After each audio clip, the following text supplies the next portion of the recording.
15살의 초여름이었다. 꽉 찬 달이 검고 뭉클뭉클한 구름장 속으로 먼짓 몸을 감췄다가 드러나길 반복하던 일요일 밤이었다. 아무리 닦아도 어두운 데가 남은 은수꾸락 같은 그 보름달을 올려다보며 나는 어두운 보도를 걷고 있었다. 한순간 신비하고 불안한 암호 같은 달 무리가 보랏빛 동그라미를 그으며 구름 위로 번졌다. 수유리의 집에서 419 탑 내거리까지는 버스로 고작 세 정거장 거리였지만 워낙 천천히 걸었기 때문에 시간이 퍽 늦어버렸다. 모퉁이 서점에 이르렀을 땐 그 옆 점퍼사에 진열된 여러 대의 텔레비전에서 동시에 9시 뉴스가 시작되고 있었다. 서점에 들어서자 꾸깃꾸깃한 회색 셔츠에 넓적한 멜빵을 한 중년의 주인 남자가 문 닫을 준비를 하고 있었다. 5분만 시간을 달라고 양해를 구한 뒤 나는 바쁘게 서가를 오가며 책을 고르기 시작했다. 그때 집어든 책들 중 하나가 바로 이 책, 불교에 관한 보르헤스의 대중 강연을 번역한 문고판 서적이었다. 그때의 나에게 불교의 인상이란 보름쯤 어머니와 누이 동생과 함께 갔던 연등회 날의 기억이 전부였다. 그때까지의 짧은 인생을 통틀어 시각적으로 가장 아름다웠다고 할 수 있을 광경을 그 하루의 낮과 밤에 모두 경험했다. 수십 장의 얇은 홍보랏빛 한지 조각들을 일일이 주름지게 말아 꽃잎을 만들어 붙인 연등들이 햇빛을 받으며 대웅전 앞마당에서 흔들리고 있었다. 그날만 특별히 절에서 준다는 심심한 국수를 공양간 앞의 니트나무 그릇에서 먹은 뒤 어두워지기를 기다렸는데 마침내 등들이 밝혀지자 나는 넋을 빼앗기고 말았다. 따뜻한 촛불의 빛이 안쪽에서 고요히 새어나오는 먹색 어둠 속에서 겹겹이 흔들리는 수백 송이의 붉고 흰 지등들. 이제 그만 집에 가야지. 어머니가 퇴근했지만 나는 걸음을 뗄 수 없었다. 2달 뒤면 가족 모두 한국을 떠나야 한다는 말을 어머니로부터 들은 일요일 오전, 왜 내 눈앞에 그 지등들이 선명하게 떠올랐던 걸까?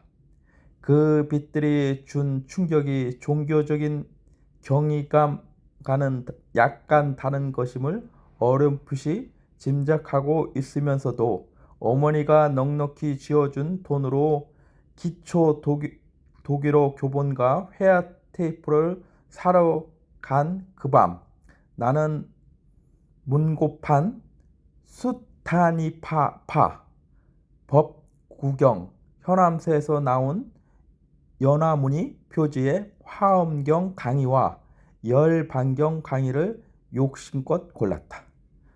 그 책들을 지구 반대편의 독일까지 운반함으로써 가족들과 나의 운명이 안전해질 것 같은 막연하고 미신적인 희망 같은 걸 품고 있었던 것 같아.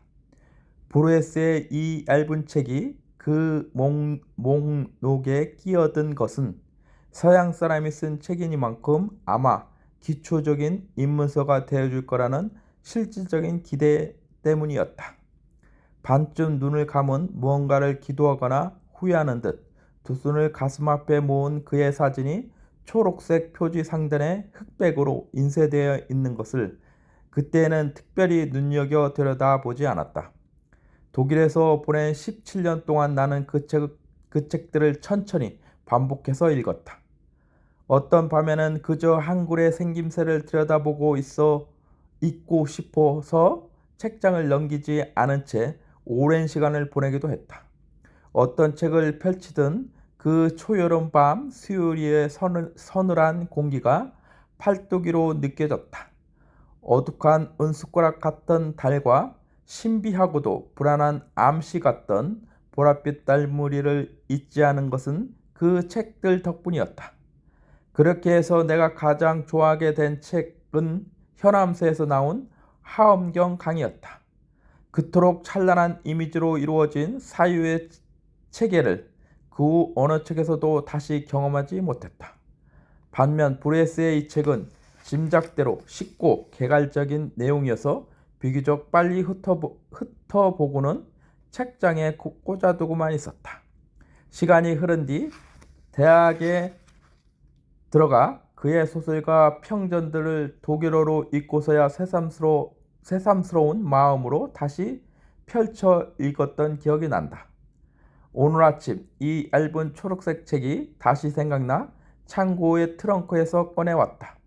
한 장 한 장 넘겨다가 거친 필체의 메모를 발견했다. 세상은 환이고 산다는 것은 꿈꾸는 것입니다. 라고 브루헤스가 구술한 문장 바로 아래였다. 그 꿈이 어떻게 이토록 생생한가? 피가 흐르고 뜨거운 눈물이 솟는가? 이어서 독일어로 생명이라고 흘려 썼다가 굳게 가로로 선을 그어 지운 흔적이 보였다. 분명히 내 필체인데 언제 그것을 적어 넣었는지 전혀 기억나지 않았다. 독일에서 학생들이 노트 필기할 때 사용하는 짙은 청색 잉크 글씨라는 것만 알아볼 수 있었다.